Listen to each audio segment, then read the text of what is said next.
It's a walk through history, it's a step back into Hawaii's past. The rugged lava shoreline of the South Kona coast beckons you to explore the backcountry trails of Honua, O Honaunau. Have you ever imagined visiting a historic abandoned Hawaiian village? Take this trail and experience Ki'ilai Village.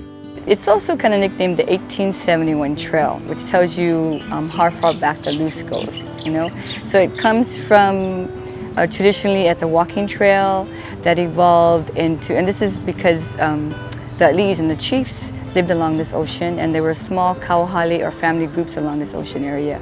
And there's agricultural units along here and cultural and religious sites also. So it evolved as ali'i moved out of this area and the chiefs, but people still lived here.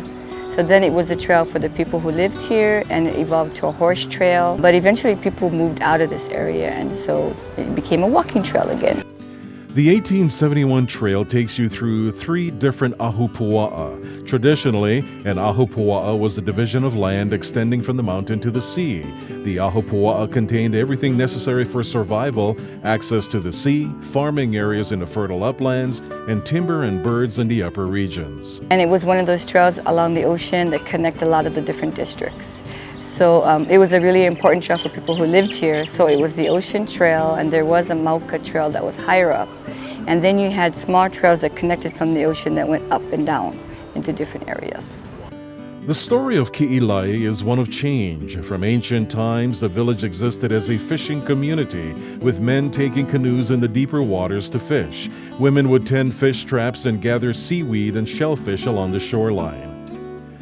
These structures that endure along the 1871 trail allow you to see firsthand the way people once lived in the area. Along the trail, you will encounter platforms that served as religious structures or heiaus, rock walls that were stacked to pen livestock, and housing platforms built by people who once lived along the coast.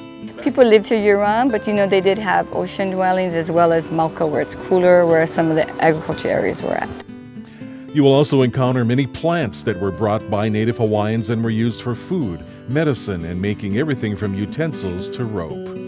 The trail itself is a self-guided tour taking about a 1-hour round trip. However, portions of the trail do extend to the farther reaches of the southern end of the Big Island. Bring water, wear good shoes, and explore Ki'ilai Village at Pu'uhonua o Honaunau.